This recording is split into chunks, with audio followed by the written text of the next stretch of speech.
Welcome to the Wealth Under Pressure podcast. Financial success very often has less to do with owning a financial product, earning a high income, or even being frugal.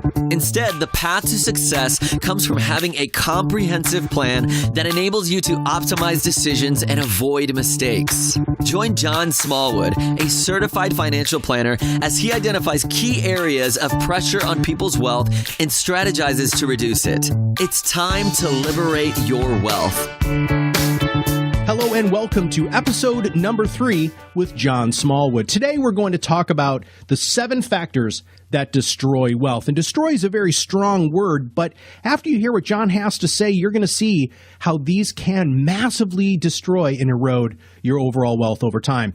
John, let's jump right into these 7 factors. So in our financial planning practice, we have discovered that these 7 components consistently being out of balance are causing a tremendous amount of wealth to be transferred away from our clients to the government, third-party institutions, etc. So when you look at your income sources, one of the key goals here is to take the taxes and reduce the taxes on the earned income and then the income that's being generated from your portfolio or assets. The savings rate is one of the most fundamental factors of any financial plan, which is typically what's left over at the end of the day is what gets saved as opposed to being a strategic strategy. The debt structure, it's inefficient. The lifestyle, why it's lifestyle, there's leaks all over the lifestyle. The way the assets are allocated in the investments, in the way they're structured has tremendous overlap in risk levels that are not being fully factored in. The defensive nature of the plan, how you protect your plan is usually well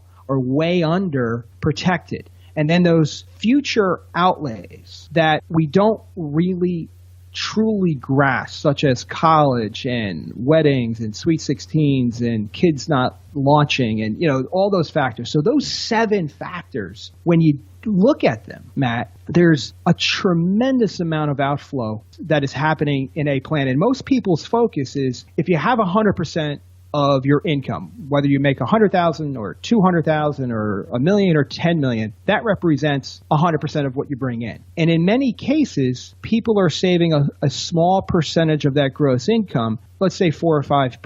Mm-hmm. And then the focus is on how do I make that 4 or 5% make as much return as I possibly can. Mm-hmm. And I want you to step back for a second and think about this. Okay. Is that if I'm looking at the 5% and I'm not paying attention to the 95% that's going out the door, am I missing the ability to come in and make this plan more successful by reducing the other 95% that's going out the door? Okay. And financial success comes down to a savings rate. Mm-hmm. For most people that are listening to this podcast, it's about how much money we're able to save. And I hear this all the time is when I have money and I have money to save, I'll come talk to you. Okay? Sure.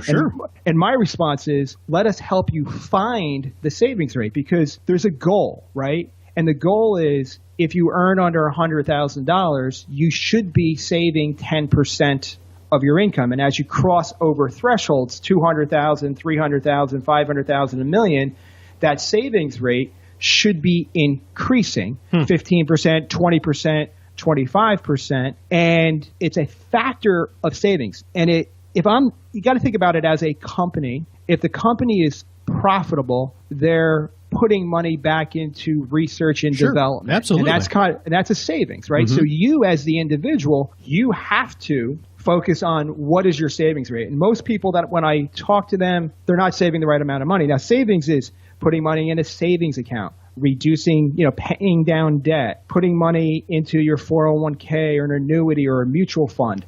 Those are all forms of savings, okay? Mm-hmm. The question is, are they the most efficient for your strategy? Now, when we look at the factors, the balance, all of these factors have to be in balance. So the goal is 10%, and as you make more money, we want to have more and more money going to savings so that, and depending on the career that you're in, you might be a professional athlete where there's a finite time frame. Right. That saving rate needs to be substantially greater than the normal person who's going to go work for a company and spend 35 years there. Sure. Now, what I see very, very frequently, and I've been doing this for a long time, is that the primary residence, the principal, interest, and the taxes that are on that property, and potentially if it's a condo, there's some sort of homeowners association fee. That is completely out of balance. You often find it 35 to 40% of the client's income. If it's there, the person probably can't save any money. And sure.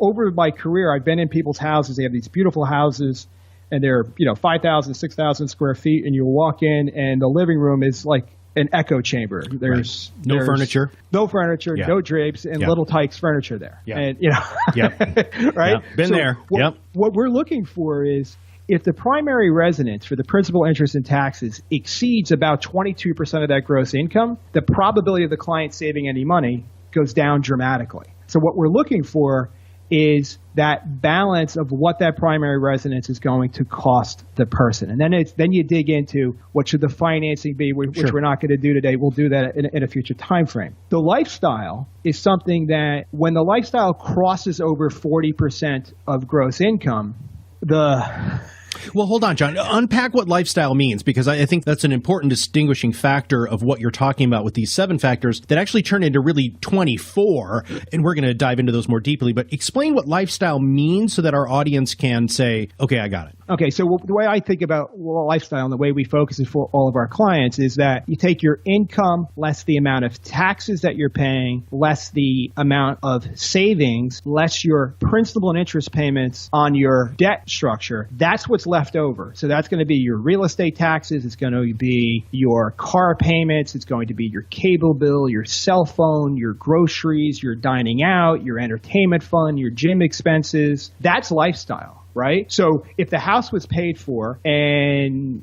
you were retired and there were no taxes, how much money do you need to live the lifestyle that you have on a monthly basis? You got to pay rent, you got to pay real estate taxes. Those are things that you have to have. So the lifestyle number becomes this very key component in the plan. And what you want to do is make sure that that number, after the debt structure and after the savings and after the income taxes and the real estate taxes, that money that's left over. And that's the lifestyle. The gym membership and all that stuff. And that can be wicked expensive, right? That's one of the concerns that we have here. And you're talking about balance. And I want to make sure everybody's focusing on that what John is doing here with these 7 factors that destroy wealth. And then under that, if you kind of unpack all of them, there's really 24 steps here that we're going to go through in these next few podcasts. You have to make sure that those things are in balance. And John, I know you have a lot of people who come into your office who are so out of balance that you have so much work to do. Would you mind giving a rough time frame on if somebody is really out of balance, how long it takes for your discovery process to find that out, and then how much time should the average consumer, our average listener, realize it's going to take to get in balance? Well, it starts off, we have a wealth curve conversation that we basically dedicate about a half an hour on the phone, and we walk the client through, the income, taxes. 95% of the people have no idea what they pay in taxes, okay? And then we talk about savings rate, and then we talk about debt structure. And right off the bat, by the time we get to the lifestyle conversation, the income less the taxes, less the savings, less the debts, the client's already realizing that they're completely out of balance right there. And that's half the battle, is understanding, where I am. And if I see credit cards and I don't see a lot of money in liquid savings, then I already realize that they're running negative cash flow. Sure. Okay, something caused that to happen. And that's where the focus is. Now, a lot of times, you have people that are completely in balance and they're saving a lot of money also, but is it as efficient as it possibly can? But the key is, once you identify the problem, now you're going to develop strategies that are going to get you out of these problems, okay? And hopefully prevent you from getting back into it as life occurs, because life does happen, right, as they say. So once we identify the problem, we want to go through strategies to get out of this. And those strategies, depending upon the person and how good or how bad they are, the strategies could take place over a 2 to 3 month time frame, or it might, I have a lot of clients where we set a stage 1 goal, which is over the next 12 months, we're going to get out of credit card debt, we're going to reduce the lifestyle, we're going to do all these things and get back into balance. And it takes 12, 13 months. Other people, it's faster. Other people people, it takes longer. I think the key in this success is how do we tell the truth about where we are now? And that's the big thing is where am I now? Am I happy with this? Okay. And if I'm not happy with this, what am I going to do to make the changes that are going to be not just, the 2-month, 3-month change, but the life-changing lesson? Because again, if we can go, like we recently sat down with somebody and we were looking at their lifestyle numbers, and we weren't looking at their lifestyle numbers to pass judgment, but to simply look at it. Okay. And we looked at the cable bill, and we looked at the cell phone bills, and we looked at all those recurring charges. And what we realized, it was almost $600 a month. It was going out the door to those, in essence, the bundle for all of these pieces. Sure. Client made a couple of phone calls and was able to reduce it by $200 per month. Wow. And has the same experience. So it's, you can't promise that's going to happen every single time. Sure. But at $200 a month on a $100,000 a year salary, that's a lot of money. It's a lot of money. So that's that thing that I was talking about earlier is where's that money going to go? If that money goes right to savings, that's a huge windfall for that person. Totally. Now, this sounds to me like with your wealth curve pressure identifier that people are going to be able to download. Is that correct? Yeah, it's right on our website. You can go right to smallwoodassociates.com and request a download, and you have it instantly. Okay. Now, so somebody downloads this, and I'm looking at it right now, everybody, just so you know. And some of these things are very, very, very clear. Some of them are a little bit wigglier. But I love the fact that you just said something that I don't hear a lot of financial services professionals say, and that was that you need to be honest with the situation. That doesn't mean you need to be comfortable with the situation. That doesn't you need to be happy or sad about it, which is what you clarified there. You need to be honest. This document that you can download from John's website, well, I mean, I'm looking at this, John, and I'm thinking myself, man, I'd really like to run myself through these numbers to look at what my percentage of income goes to each of these 7 categories. It's eye-opening. Yeah. And I have a lot of people that when they do it, they're like, no, I spend $8,000 a month. And I'm like, okay, you make a lot of money. If you're only spending $8,000 a month, where's the other money? Right. I don't know. And they go back to the drawing board and they really look at their pieces. There's also a training video that we have. When you download the document, we give you access to like a 30-minute conversation. I recommend that you could sign up for what we call a wealth curve conversation. You could select a half an hour and you could talk with one of our advisors, and we'll walk you through this with no obligation. And it's a great conversation because we've been doing this for 20-something years. And the idea is that my job is to get the right information out of you. If I don't get the right information out of you, then we're not going to get the right plan. And the thing that bothers me about the industry, and I've said this every single episode, is that most of what I see in the marketplace is the selling of a product as the miracle to your financial success. Yeah, totally. Yeah, I'm right there with you. And that is the furthest thing from the truth. It helps, but if the plan's not in balance, I don't care how great the financial product is, you're never going to be able to hang on to it for a longer period of time because you're going to be, if your taxes aren't right or your savings rate's not right or you have an emergency, you don't have an emergency fund. These are all the factors that if they're out of balance, eventually it's going to catch up to you. Now, let's unpack this just a little bit more. It's like when you're going to the doctor, and if you don't tell the doctor all of the symptoms, the doctor's not going to be able to diagnose you accordingly. And part of your diagnostic technique that you have are these 24 factors. Okay, so again, out of the 7, we open it up, we unpack it, and it really becomes 24. We're going to do lots of podcasts on this, everybody, because this is a huge foundational component of John's business here. So John, if you don't mind, let's dive into those 24 before we finish up today. Great. So it starts with savings rate as the number one piece. You got to be putting the fuel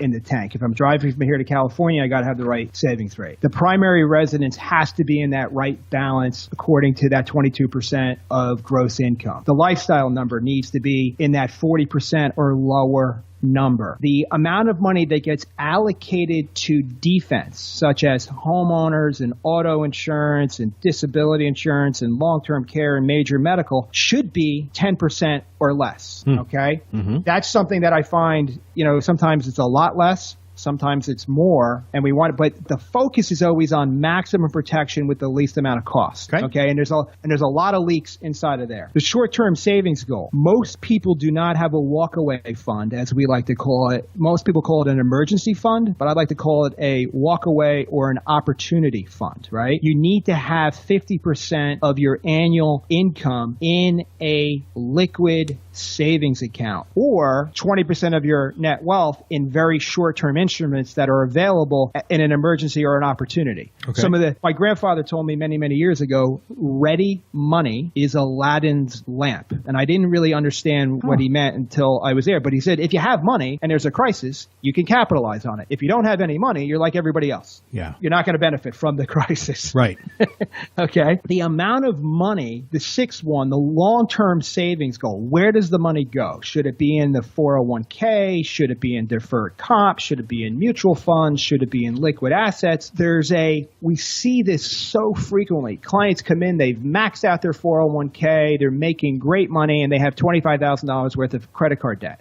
They have no liquidity. They violated the first rule, which is you got to have the liquidity, right? So we're not saying don't put money in the 401k, but we've been trained that's the first place to put it and put everything in there. And the reality is you want to put that in balance. If you're getting a match from your employer, if you put in 4% of your salary and you get a 4% match, you should max that out from day one. But if you don't have all the other factors in play, like a liquid savings account, you really shouldn't be putting more money in there. So it's got to be in balance. Okay. How we approach a lot of employers have what's called a deferred compensation structure. And a lot of the bigger companies, you're required to put money in there and it has to stay there for 3 years and it comes back out. How much money goes in there is really important. And then how it comes out, and when it comes out, what you do with that. And my mindset is if I deferred $1 today and it comes out 3 years from now and I'm 46 years old, I better be saving that money that's coming out. Okay. So that's a form of savings. Now, college savings, we've been trained that there's one methodology to do a college savings program. And the reality is there's many ways to pay for your child's college. And we have a long list of those. And I want to spend some time in there because that pressure, depending upon how I pay for college as for my children or how my children end up paying for their college through student loans and other pieces, is going to dramatically reduce their ability to accumulate wealth or dramatically reduce my ability to retire. And we need to understand the impact of that. So we have to really be very focused on the most strategic way to pay for college. Number 9, the risk in people's financial plans. As we get into these cycles, you've all seen the different cycles, but the cycles, as the markets heat up, risk gets loaded on. As the markets heat down, people don't want to have risk, and we do the exact opposite of what we're supposed to be doing. We need to understand is what is that risk? How is my money allocated among all of the asset classes? Going back to cash, how much cash do I have? How much short-term vehicles, defensive assets do I have? How much equities do I have, and how balanced are those equities? Okay. We see a lot of people that have, single stock concentration. That is great until it's not. Sure. Okay. So we really want to spend some time at really understanding what is that risk. If the market fell 50% tomorrow, how does that change my plan? If the market went up 50% tomorrow, how does that change my plan? And what should I do? Okay. So risk is an ongoing, ever-changing thing. And when you look at historical, risk curves, for lack of a better word, when you look at that efficient frontier in risk and you look at the 70s versus the 80s versus the 90s versus different time periods, the risk and the return are different in every period. We have a chart somewhere that we'll find and we'll put it up, but it's interesting. Rental real estate, very important part of the plan. And I see rental real estate has 3 benefits, right? And you can't violate the 3 benefits. It has income potential, it has tax benefits, and it has growth potential. Frequently, I will see people owning rental properties in a methodology where they don't have any income. They're actually putting money into them to keep them alive, hoping that they're going to get the tax benefits and hoping that they're going to receive the growth. All 3 must be present in a rental real estate for that to make sense. And if you don't have income, then you probably shouldn't be doing it. But if you have all 3, income, growth, and tax benefits, now you've got a well-oiled section in there. Gotcha. The debt structure. Debt is something that the majority of people have in their life, okay?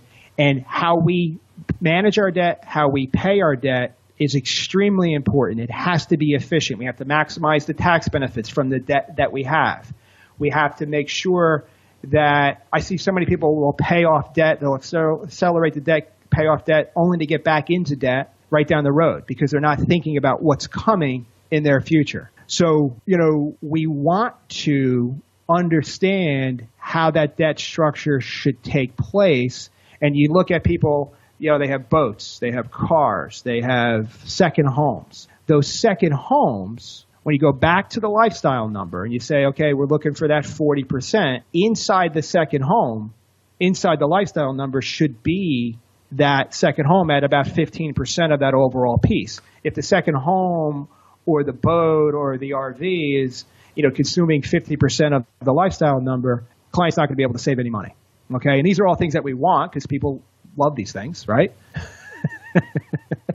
And so that's important. When you think about the plan, future assets, I think, are extremely important. There's a lot of people that still have pension plans at their employer.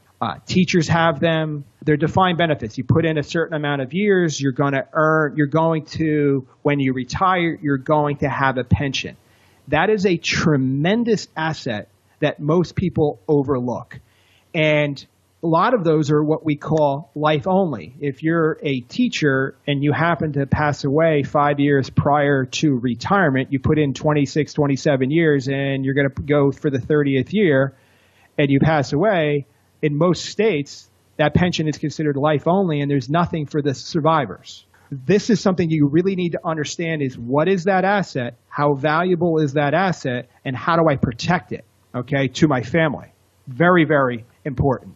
Understanding Social Security and how am I going to maximize it. This Social Security system, when you really look at the amount of money that you put into Social Security and the amount of return that you get from that, it's not something you really want to really look at the return on it. But when you receive that benefit, you want to make sure that you truly maximize that benefit to you and your spouse.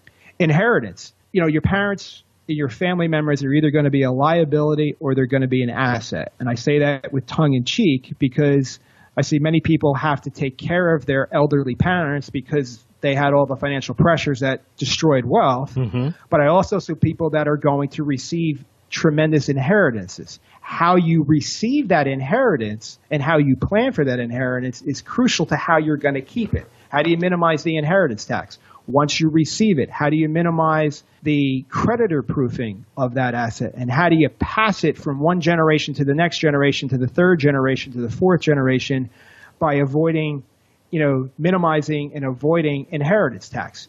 And how you do that is extremely crucial, okay?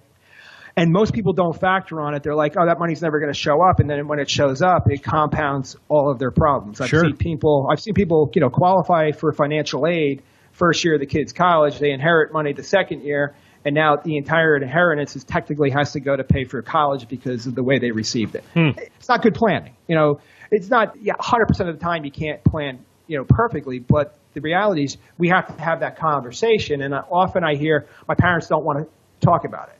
Right. Well, my comment to them is, Mom and Dad, we have to have a conversation. Either your money's going to go to an institution or your money's going to go to the family. Which one would you want it to go to?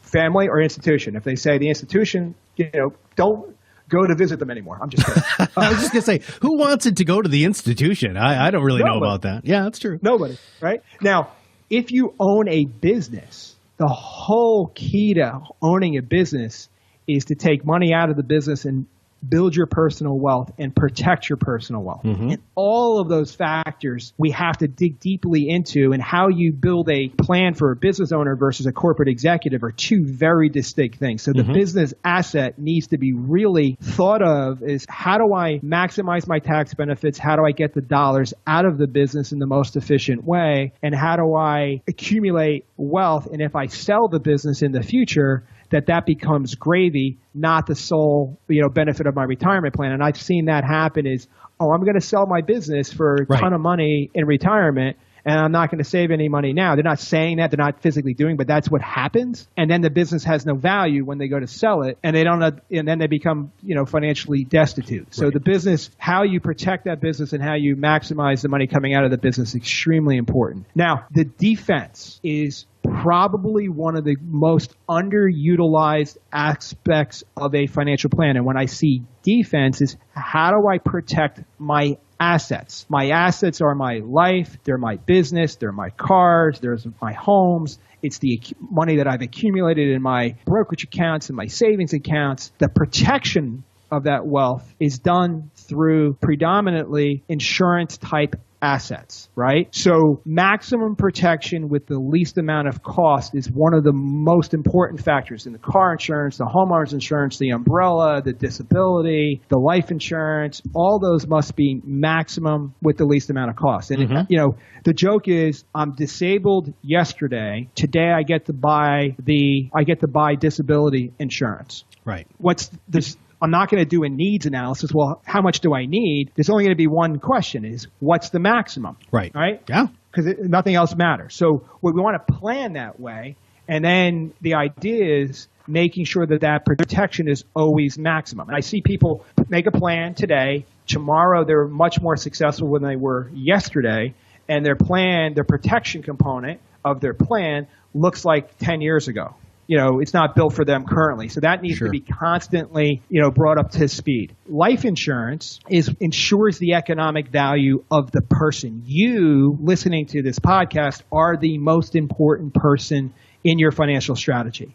You are the person that puts all the money on the table. You are the person that created all the value. It's about you. And the life insurance is something that is a tremendous transfer of wealth that people are underinsured. People do not own the proper amount of insurance, the right type of insurance. They do not own it in the right location. Again, this is a maximum conversation. If I get killed in an accident and somebody hit me, my spouse is going to sue the person that killed me, and they're going to do an economic value. If I die of natural causes, most of the time people are way underinsured compared to what their economic value is. Yeah, I agree. All right. So when you look at that, it's, a lot of, and I listen to a lot of different things, and I read a lot of things in the industry, and I hear a lot of things, and there's a mindset out there that I must own everything, right? I should own my house for cash. I should, pay cash for my cars. And those are nice things, but they're not necessarily a reality for a lot of people who are dual income families and are accumulating wealth. But the mantra also says to rent your life insurance through term or group insurance. Yep. Okay. So on one aspect, we're saying own your house, own your investments, own your car, but rent your insurance. And the reality is your economic value while you're in accumulation stage, 20 years old out of college, going to 60, 65 to accumulate wealth, there's protection there. When you're in retirement, there's significant reason to have life insurance. When you think about, as we talked about it earlier, Social Security, when the first spouse dies, we lose one of the Social Security payments. We end up in a single taxpayer bracket. The pensions might go down half in value. I might lose my lifetime health care that my spouse had from their employer. These are things that are going on. And when I pass my assets from one generation to the next, I may have inheritance tax or probate costs that I need to factor. So the life insurance changes role during that time frame. And I think you should own your house, and I think you should own your cars, and I think you should own your life insurance, and you should own everything. You shouldn't have a double-edged sword here. We should own everything. Okay, so life insurance needs to be factored. Disability insurance, maximum. And then the last two, ownership and asset protection. Most people do not put any thought in a financial plan of how we're going to own our assets. And what you think about is, well, I can own it individually. I can own it joint rights of survivorship with my spouse or another person. I can own it joint tenants in common. I can have a transfer on death account. I can own it in a trust. I can own it in an LLC. I can own it in many different formats. And most people don't give that any consideration. And what happens is, if I don't own my assets in the right format, thinking about my individual plan, I'm probably, not necessarily, going to expose myself to unnecessary creditors. I'm going to expose myself to unnecessary taxes and drains and end up with less wealth. Sure. Because and 95% of the plans that we see have no thought about how we're going to own the assets. It's like, oh, I'm going to start a company and I'm going to own it personally. Great. Is that the best way? Maybe not, right? Because when I own it personally, I'm subjecting myself to certain risks and personal guarantees, et cetera. Can I be more creative? Okay. And that's something that's really, really important. And the foundational documents, wills, trusts, wills and trusts.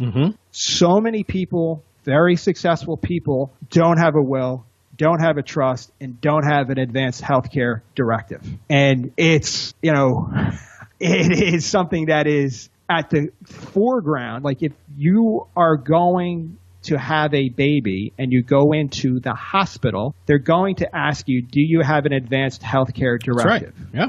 And most people walk in that hospital, they don't have it. I remember, 21 years ago when my kid was born, my wife and I walked in and we had an advanced healthcare directive. And the woman's like, really? And I go, yeah, it's right here. And we gave it to her. And she's like, this is the first one I've seen in whatever. But it's these foundational documents have to be revised on an ongoing basis to make sure they're appropriate for the individual. So when you focus on these 24 factors, every wealth plan that we build is factoring on these 24 factors.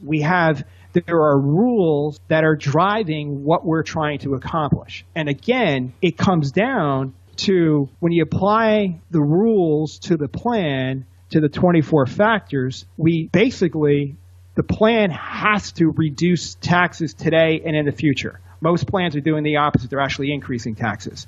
We have to reduce fees and costs today, okay, and throughout the entire time of the plan. Most financial plans are actually increasing fees and costs over time. We have to reduce risk, and risk is not just market risk. It's risk from lawsuit risk, premature death risk, disability risk, paying too much taxes. All these things are risks, which is the first one. But it's that risk needs to be constantly focused on. We have to increase the amount of asset protection around the plan immediately. We have to, and when you start thinking about the 7 factors that we started the podcast with, if the client comes in and they're paying 30% of their overall income in taxes, and they're saving 5% of their income, and their debt structure's 25% or 30% of their wealth, and their lifestyle is 45%, if we can reduce the lifestyle, reduce the taxes, and make the debt more efficient, we now have more money to go to savings. Yes. All right? So the focus should be on the 90% of the wealth that's being transferred out the door, and you're looking at reducing taxes, reducing risk, reducing fees and costs, accumulating more money for retirement, generating strategies that are going to increase your income in retirement, and simultaneously pass more to your family upon your demise, for lack of a better word. So everybody who's listening to the podcast today, make sure that you go to the website. John, can you give the website one more time? SmallwoodAssociates.com. So SmallwoodAssociates.com. Make sure you download this wealth curve pressure identifier and start filling it out. If you run into roadblocks, again, they offer a free 30-minute consultation to talk to you a little bit more about this. But those 7 factors obviously blew up into these 24 real steps, right, of the different things or the different sorts of things that you have to look at very clearly in order to make sure that you're not destroying your wealth over time. And I also think that if you've really paid attention to the podcast today, you're going to see that what John is doing and the Smallwood Associates firm is doing is really making you look at a lot more than what most financial services professionals want you to look at. Take the deep dive, look in the mirror, be honest with yourself, and things can make your retirement could be that retirement that you always wanted. You can feel secure and protected. Those are the sorts of things that I think truly make Smallwood Associates very, very different than other financial services professionals. John, what's your number so they can give you a call if they'd like? 732-542-1565. Any closing thoughts, sir? To me, the most important thing is make a plan, revise the plan, keep revising the plan. And look at your plan as if you didn't create it. Be objective. Be hard on it. And that'll make a difference in the long run. I mean, I personally do this wealth curve pressure identifier form periodically throughout the course of the year. I might do 2, 3, 4, 5 of these, and I'm looking at what I'm doing because it's just a quick way. And the numbers don't have to be exact. it's more a concept because the numbers are constantly changing. But the thought pattern of talking about my family and the pressure on my family and the income and the taxes and the savings rate and the debts and the pressures from the colleges and the lifestyle, it's constantly has to be re-looked at and focused on. Absolutely. Well, make sure that you all of our listeners download the document, take a look at yourself. You can do it in the privacy of your own home and make sure that you can be honest with yourself, but taking that honest, hard look at what you're doing in these 7 areas and where you want to be long-term can really make a huge difference in your life. And with that, thank you very much for joining us today for episode 3, the 7 factors that destroy wealth. If you haven't subscribed to the podcast, make sure you click the subscribe button below, and I hope you all have a wonderful day.